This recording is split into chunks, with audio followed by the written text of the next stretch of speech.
up, guys? So today I wanted to go over how to produce a track like Dua Lipa. Specifically, I'm talking about Dua Lipa's latest record and the 80s type style that's heavily involved in it. So I have a song here that I produced a little while ago. It's called Ghost. It's by a wonderful artist called Julian Glass. You guys can check it out on Spotify and Apple and all those things. So this song is very much produced with 80s production in mind. I'm going to play just a bit of the track. I've muted all the vocals so we can focus on the track.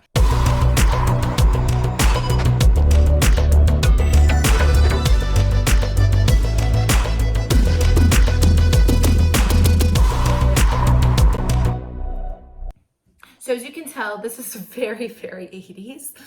And this is what the artist wanted. And this is what they, I believe, were trying to achieve with the Dua record. Just really going there and really incorporating a lot of those vintage sounds. So, and that's the first step. Let's start with the drums. And I'll kind of show you guys where I went specifically in that 80s route and where I stayed a little bit more modern to just create a bit of that balance.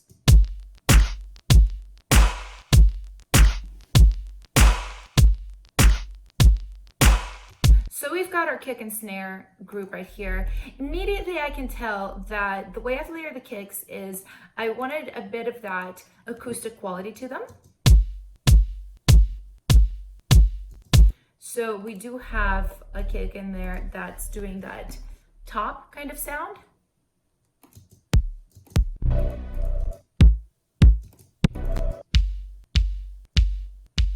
So right there, right here you can hear, you know, there's not a lot of low end to this particular kick, but it's got a trail of verb. You can see it right here.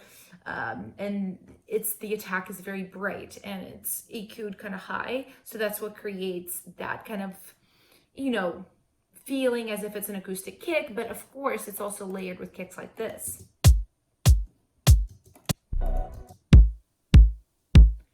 Which basically that is just like straight up modern dance music.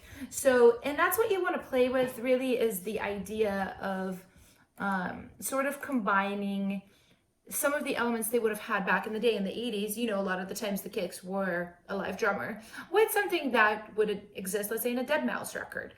So let's look at the snares now.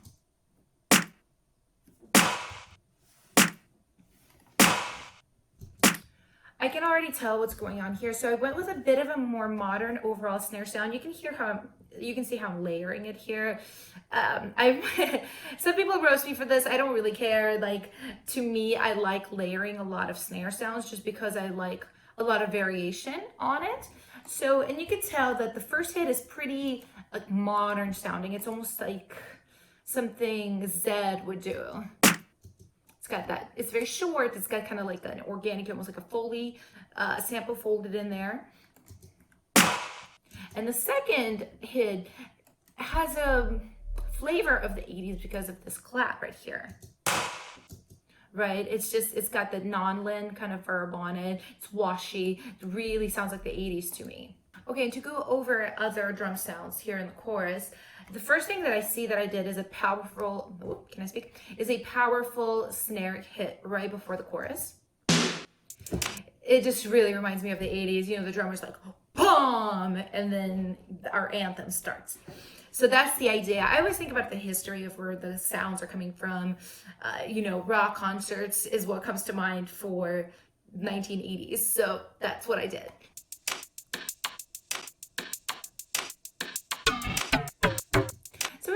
You know, a little sample of like a top loop percussion.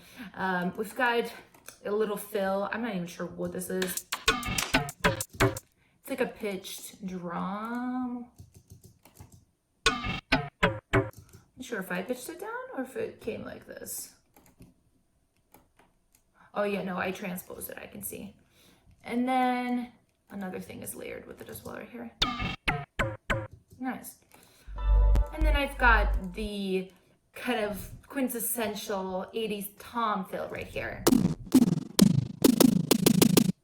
So what I did here too is I added tremolator on it to add tremolo, to add that wobbly effect to it. Without it sounds like this.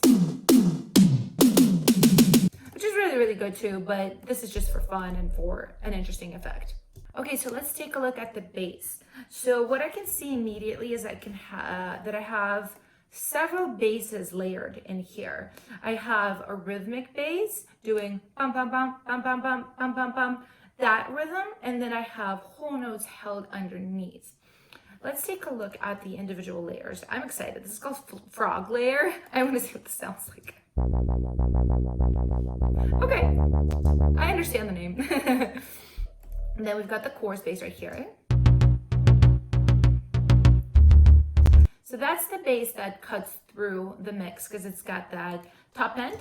And it's very short too, it's got the nice attack. So something like that, you can really hear it and you can hear that rhythm even though it is a bass, you know, it's meant to cut.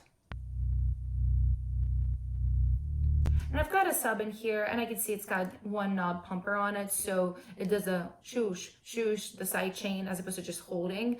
Because the whole song has got kind of like a pulsing feel. So that's why I did that.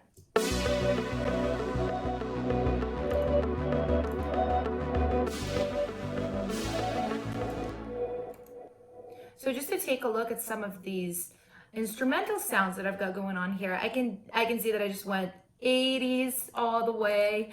I did not hold back, especially some of those pads. Oh boy. Okay, I see what that is. So this is basically a bass double, but at a higher octave, just with the Serum synth.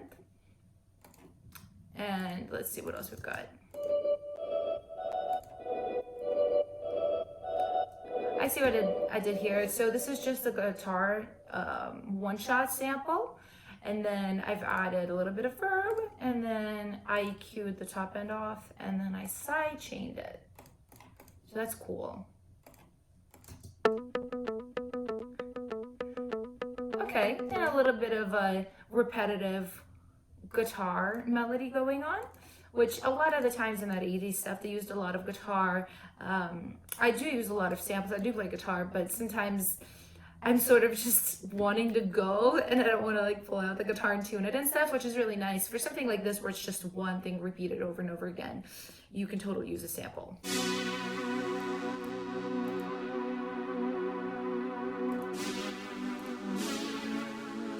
Oh, I can see. So this is a combination of a Serum pad and an analog lab pad, which I really recommend this. This is the old version. I don't have the new Arturia version of this, but this is basically a really great synth that comes with emulations of older synths like Prophet and stuff like that, which is what they used for this music back in the day. And the cool thing is if you have the synth, the individual synth, you can click on it here and you can make other adjustments.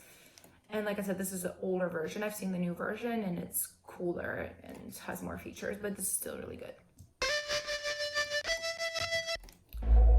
So going back to using a little bit of guitar samples, I've got a couple of one-shots here. In context, it does this.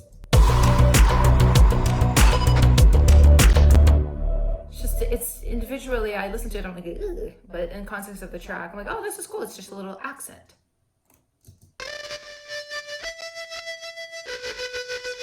And we've got this very distorted guitar, again, tremolating because everything is keeping that pulsing rhythm. I've got a little twinkle. I don't know what else to call it, a bell. I like twinkle more.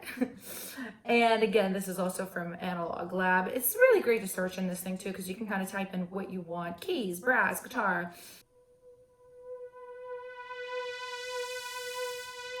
So I just got this one note. The reason I did this is because the song is called Ghost. So it's just something floating in the background and I basically have to cut off, lifting as it's going. And it just creates that like effect that the ghost is getting closer. That's a lot of the times how I produce. I'm an author too, so I'm very visual and I want to see the song. I don't want to just hear it. A lot of the times I end up making decisions like that based on just what I'm seeing in my head.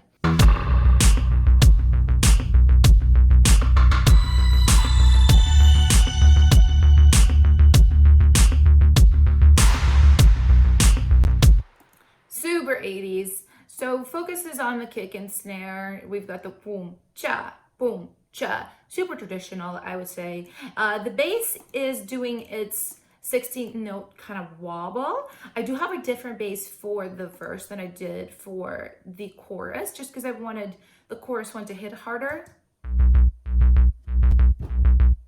This one you can tell has the attack rolled off, so it sounds a little bit softer and makes more room for the kick. I got little drums here, a little stick, side stick kind of situation. This is actually from our splice pack, yay! And then I have that doo doo doo. Again, Analog Lab, Mini V, very 80s. So, and the song actually has a pre-chorus that breaks down. It gets small, all the drums sort of pull out, and then it gets big, very, very big for the chorus. So I'll play a little bit of it, kind of how it builds.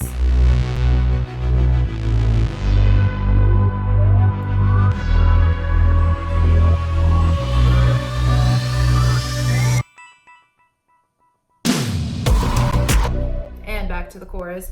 So yeah, we just have a nice little pad in here from Analog Lab. Tremolo. It's panning from side to side a little bit as well.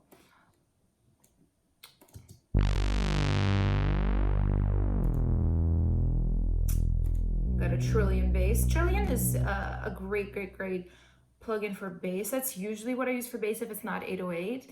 So, and there's a lot of these 80 sounds in here. If you go to like Analog Classics, that's where you get that.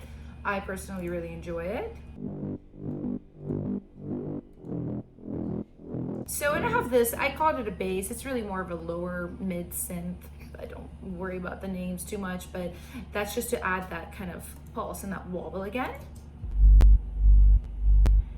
And I do have an 808 as well that is just kind of pulsing as well underneath there. So, and then there's a lot of effects that come in, these sort of tonal effects right here to sweep into the chorus section.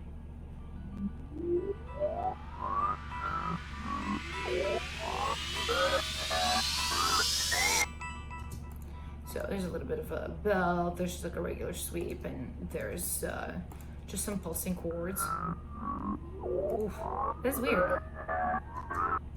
So basically that's the majority, no. So basically that is the majority of how you produce an 80s type Dua Lipa type track. If you guys have any more questions about plugins I use, effects I use, anything else, just let me know. And to finish this video off, I'm just gonna play a little bit of the song on Spotify, and I'll see you guys next time.